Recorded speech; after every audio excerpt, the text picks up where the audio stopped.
All right, good. Welcome back. We're gonna carry on with little exercise we started early on. What I did, um, so initially what we had is some basic steps to sort of like scaffold the controller with a view associated to that and display some text on the page. While we were on the break, I went ahead and modified our scenario a little bit to, add a couple of things to it. First of all, I've added this new step here, um, because we're building a microblogging platform, we want to be able to have a set of articles on our platform, and we want to be able to show those to the people that visits the platform, right? In order for us to show them, we need to have, certain, we need to have those article persisted in our database somehow. Okay. So I've added the steps that ensures that we have some articles. And basically what we're doing next is that when we visit the page, we want to see, all the articles that we have currently on our system, namely learning Rails in 4 weeks time, 8 to go. And we want to see the content for both articles, right? You can see from this table here that we are creating, well, sort of like working with articles, and each article will have a title and a content as an attribute. Okay, so let's go ahead and run this. You've worked with tables before, right? You worked with table last week. Okay, good. So this is not a new concept to use. Great. So I'm gonna go ahead and run this. Cucumber. Now, test is gonna have some unimplemented steps. Namely this one, given the following table exists, do table, blah, blah, blah. We're going to copy that, and then we're going to add that to our basic steps. Let's throw that in there.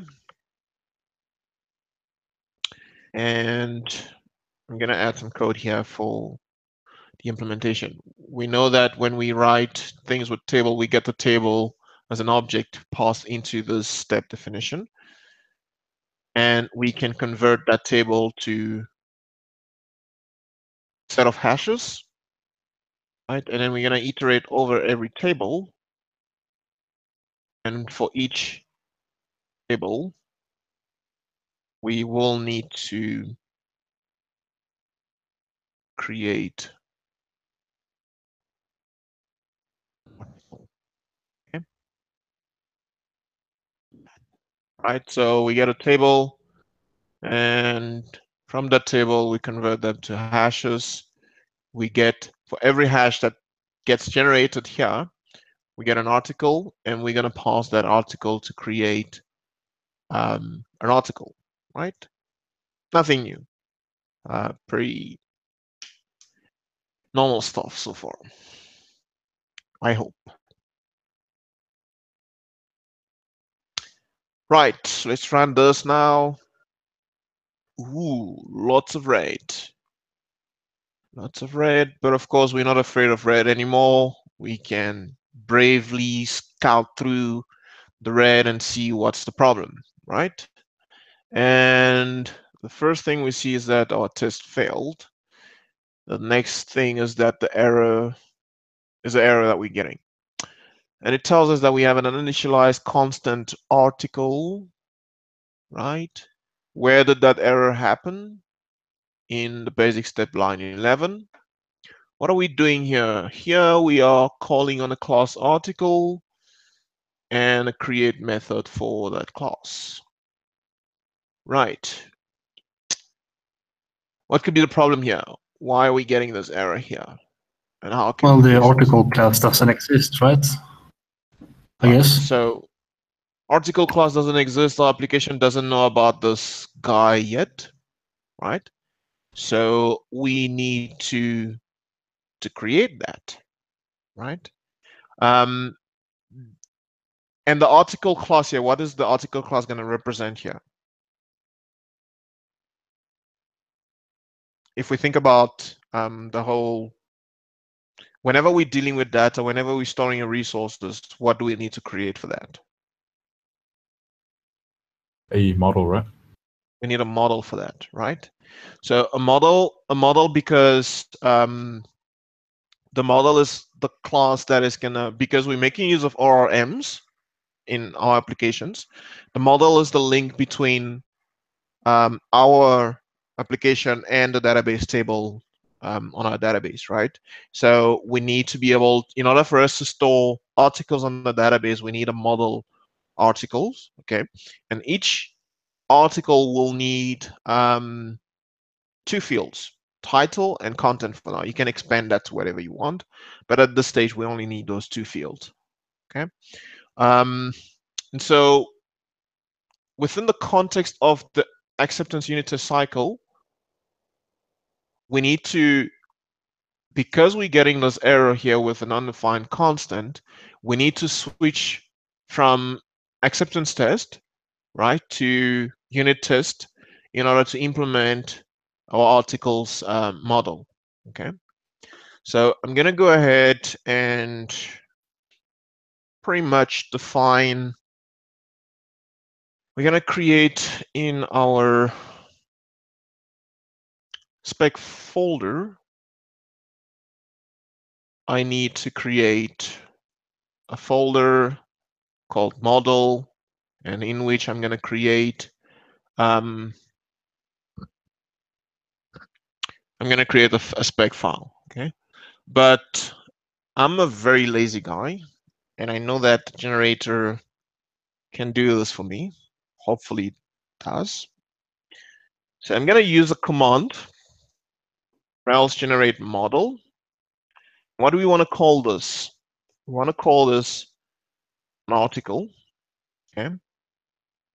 And our article needs to have a title field of type string. Now this is the good part about Rails now.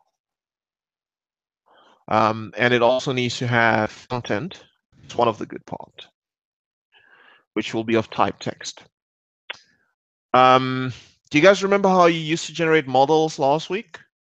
You had to like create those files manually and like go into the migration, type in the new field that you wanted in there, right? Now we're going to use the generator and look at what's going to happen.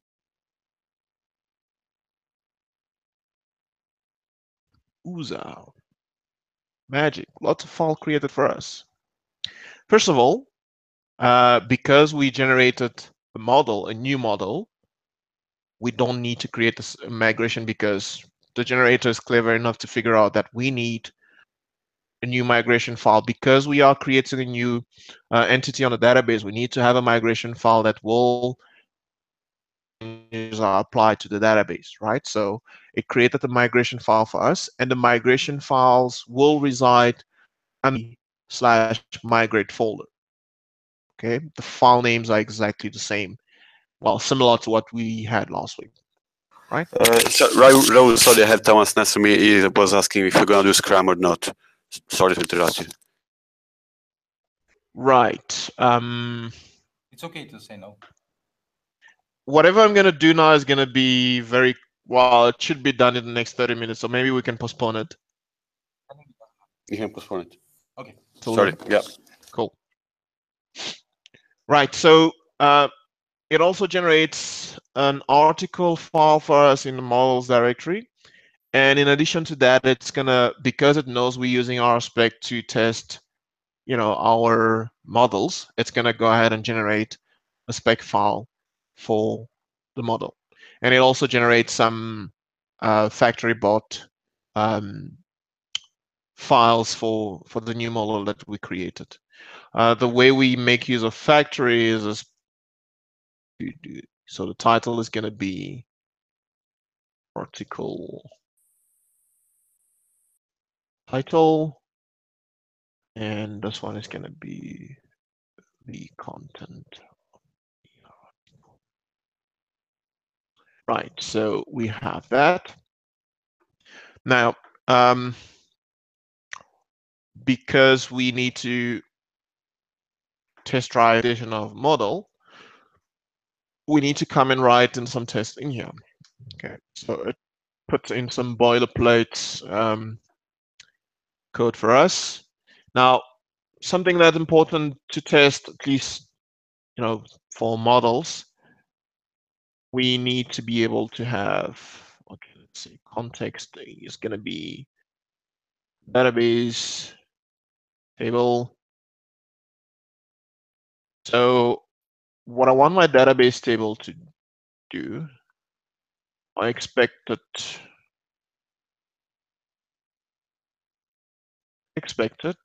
to have following DB column.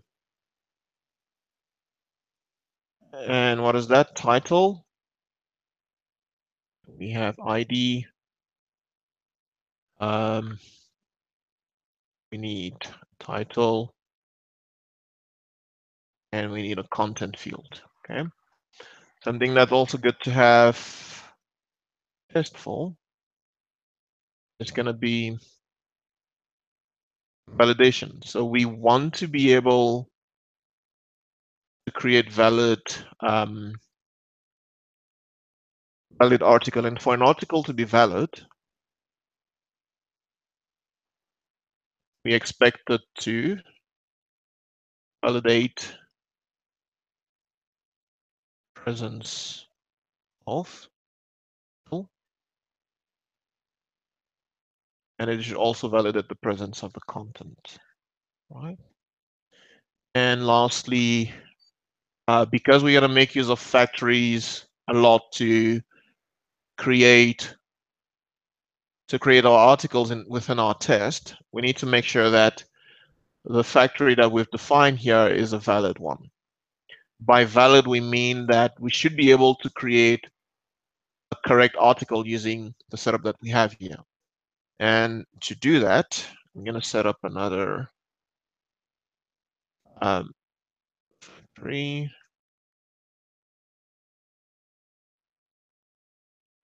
To say it should be valid. Right.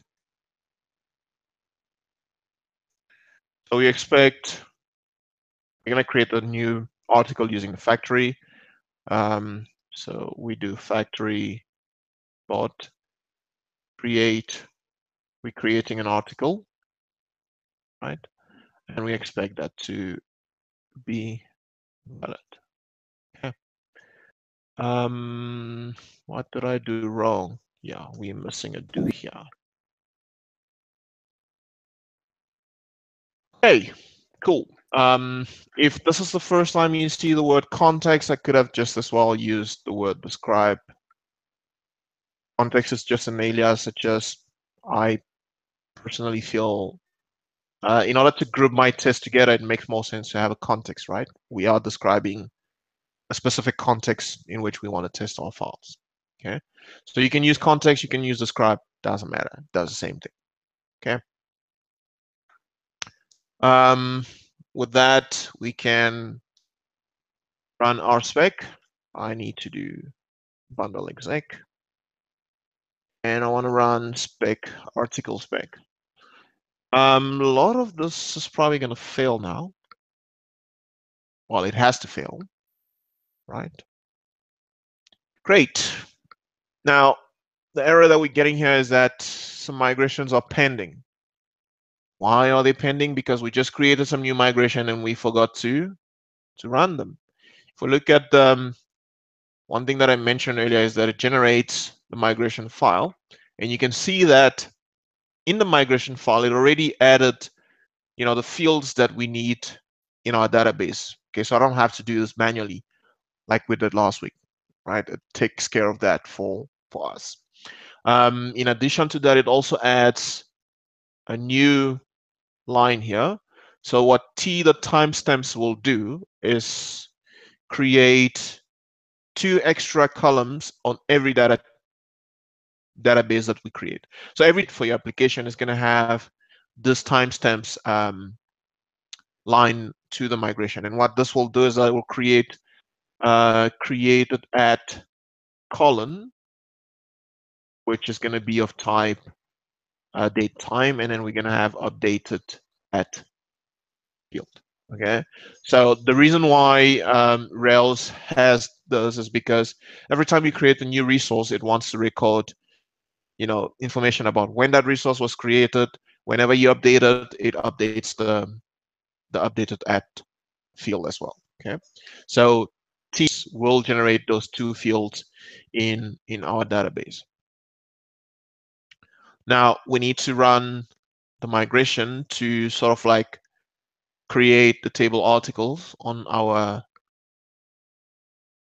database, and lo and behold, the command to do that be Rails db migrate. When you run db migrate here, what will happen is that it will only run the command. It will only migrate on the development database, right? But if we look at the test that we get here, it even gives you a suggestion as what command you can run to migrate the test database, because we are running the test against the test database. So you can run the db migrate command, and then you set the Rails env variable to test to make sure that it executes the migration on the test database. Okay, you can either do this, or you can do Rails test prepare, right, which will also apply the changes to the test database. Okay, so I'm going to do that and run rspec again.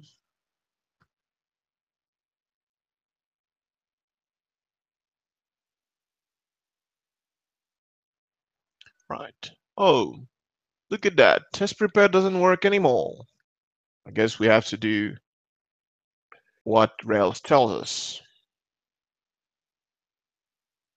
db migrate Rails env test. See, read the error message, do what it says you should do. Right, now that's done, let's run this again. Some tests will pass, some will fail. Great. The database table test will pass because it only checks that we have these fields or these columns created on our database. However, our validation tests are failing at the moment because we're not validating that the title or the content is present, which means someone can create, an article without any one of those. And as a result of that, this one is also failing. Okay.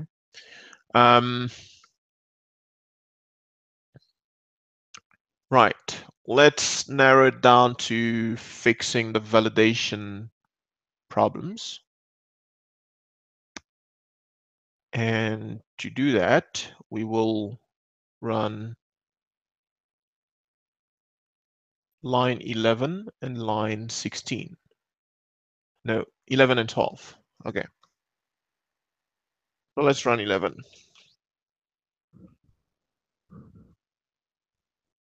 Right. Should validate that title cannot be empty or falsy. Article did not properly validate that title cannot be empty or falsy. Right. Great. So what we need to do is in our model, because we're using active records. Okay, so probably first time I'm mentioning this, but Rails also makes use of active records as an ORM to manage databases. Okay, so all the stuff that you learned last week about creating objects in the database using active records, most of them will still apply to the context of Rails. Okay, so you don't have to learn a new framework. I'm gonna extend this week with some advanced functionality that you can make use of with active record. But in order to get this test to pass, we need to set up some validation rules on the model. So we're gonna head over to our model file. All the models will be in the app models directory. Okay, and they all inherit from the application record class, which itself inherits from active record base. Okay. So in here, what I need to do, say that we want to validate the presence of title. Now, if I run this, pause. Great, we get a green. Next one will likely fail. And to fix it, I'm just going to say validate the presence of content. And we run that again. We get a green. Now we have one more test that's failing or was failing.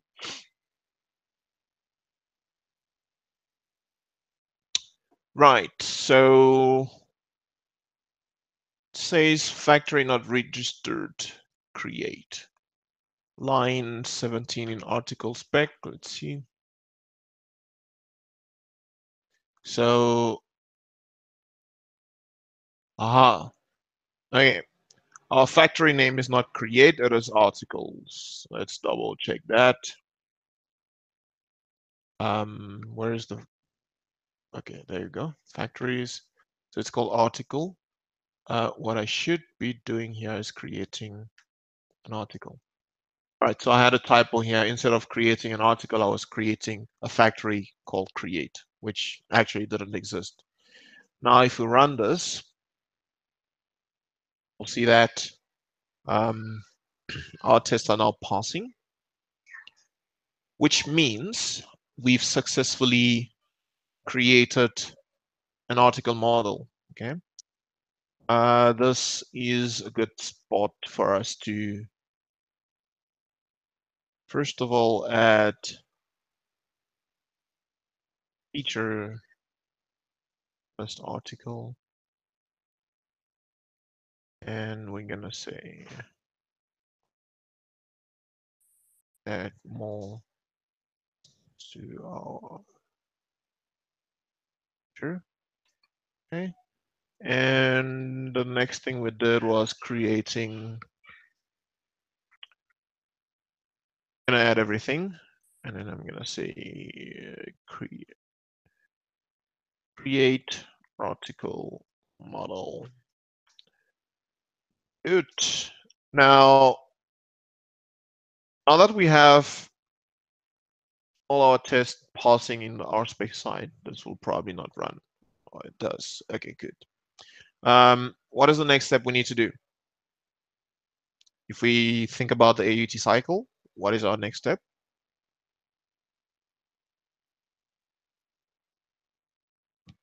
We can go back and run Cucumber again, right? Right. Now that RSpec is green, let's go back to Cucumber again and see if we get a different error message. Do we get a different error this time? Yes, we do. Right. So now it was able to create the articles, right? And we are able to see learning Rails and this one, but we don't see this one. Huh, why is that? You have to add that text to your .erb file, right? Right, let's have a look at that view. Oh, okay. So the reason that one is passing is because we are pretty much hard coding this one here, right? What we really want to be doing here is read the articles from the database, right? And then display them onto the page, right? Now, the way we're going to do this, in our controller action, a controller is going to be responsible for reading information from the database, right? And then pushing that to our view, right? So here, what I'm going to do is get all the articles from the database using active records method all. So when you call all on an active record model, it returns you all the elements that you have in the database, right? And so what I'm gonna do next, okay, this is all I need to do in this controller. Just fetch all the articles in our database and store them in this instance variable.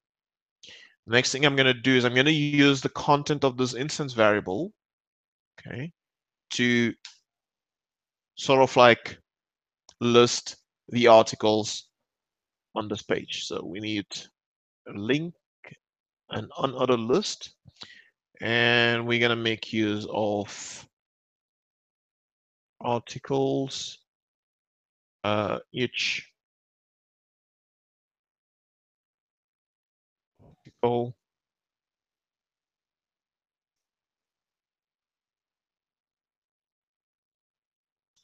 right. So we have that, and in here we want to have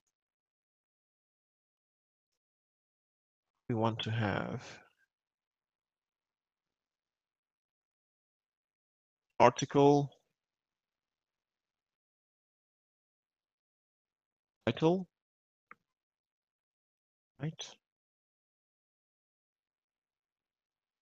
Okay, maybe let's make that a little bit. I use EM or bold.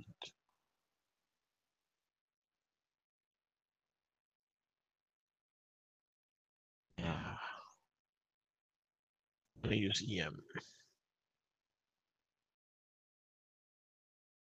Oops.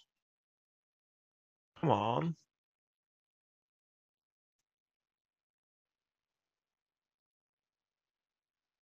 Put that in there.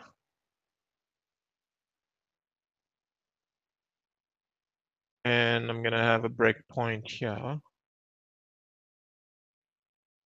I'm gonna just put a, no, I can't put a paragraph here. I'm gonna do article content. Okay. Right, so with that in place, I can remove, should be able to remove this. And next, let's run Cucumber again.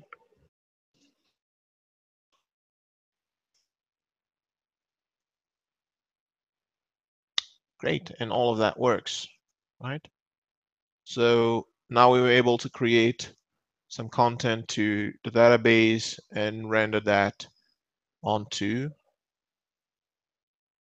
our page. Okay. Now, if we start off Rails server,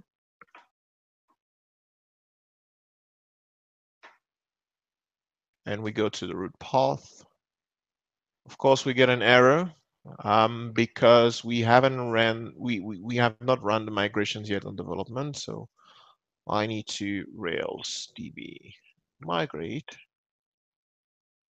right? Now if I Rails S,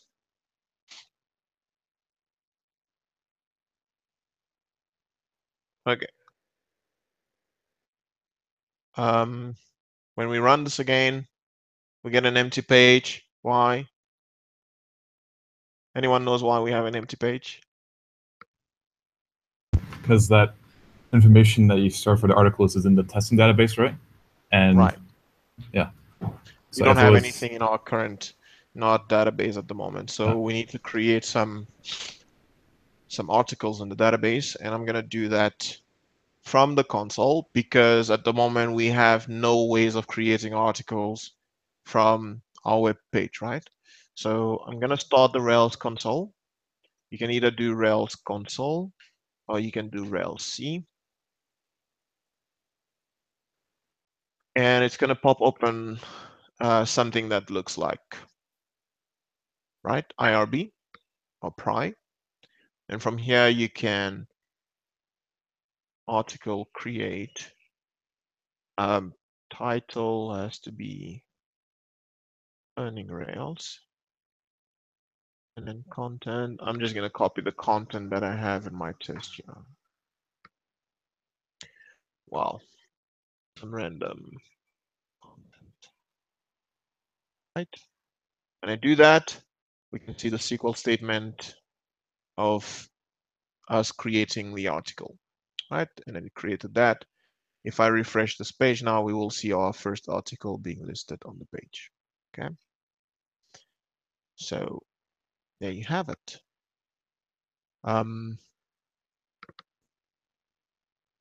We just created, we just had our first scenario that pretty much make sure that we have some articles, that we can create some articles, right, and display them on the landing page. Of course, to close this, I'm going to add this and create a commit. Read articles from DB and display on index. Right. We can do some cleanup here. Usually, steps like this, if you're gonna have scenarios that depend on, you know, having articles created in advance, you don't want to duplicate this in all your scenarios. So what you're gonna use to create that is often gonna be background step. So I'm gonna create a background step where I'm gonna push this in there, and pretty much if I create another scenario here, right, the scenario will also have access to these articles here. Okay, so that's a bit of cleaning up we can do here. And also in our basic steps, we are currently using the article class directly.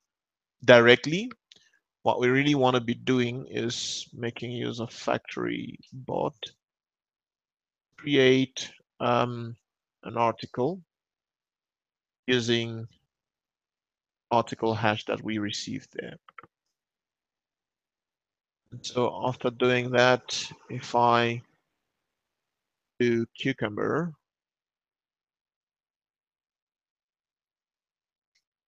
everything is still green. Okay, and what else can I clean up here? That's about it. And that's all for our first demo. Right, now what you guys are gonna do is go, like after Scrum in a moment, you're gonna go over, we've released the step-by-step guides on how to replicate this very same exercise. Okay, and at the end of it, we have some exercise for you to do this afternoon, where you're gonna extend the application. So after you've done all these initial steps here, you're gonna extend the application at the stage where you would be, which is pretty much going to be a stage similar to what I have here. And you're going to add the functionality to create articles and edit articles. Okay. So this is going to be your exercise for the afternoon. All right. Any comments or questions? Raul, your GST, what is it, like Git push to regime master? What is that? Well, on your GST. yeah. So it's short for Git status. Okay. And the other, at one point you used like CD or DC, I don't remember. Just, you know, right. So the DC command that I make use of, usually before I make a commit to, you know, before I commit changes to my repository, what I like to do is check, you know, what changes are actually made. Okay. So when I use a diff command, what it does is that it shows me the difference between the current state of the files that I have that I'm tracking and the initial state, right? So it shows you what I removed and what I added and so forth. And it sort of like gives me an idea of what changes I just made so that I can generate, like, come up with a better commit message, right? Because now I see what I just did. The DC that I use is short for git diff hash. Okay, what this does is essentially shows me the difference for all the file that I staged already. So when I do git status here,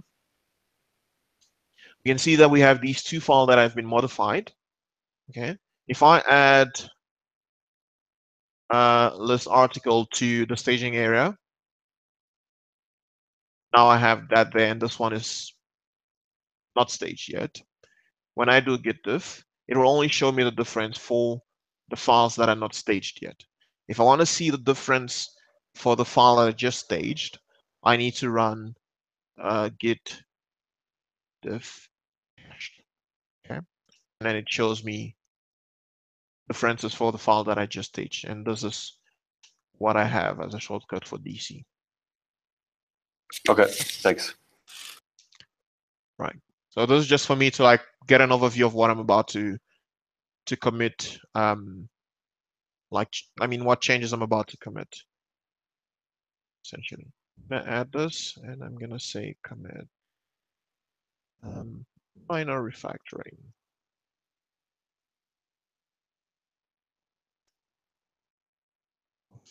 All right, and that's it from me. I'll see you guys in Scrum and later this afternoon. Thank you. Peace out. Thank you. Bye.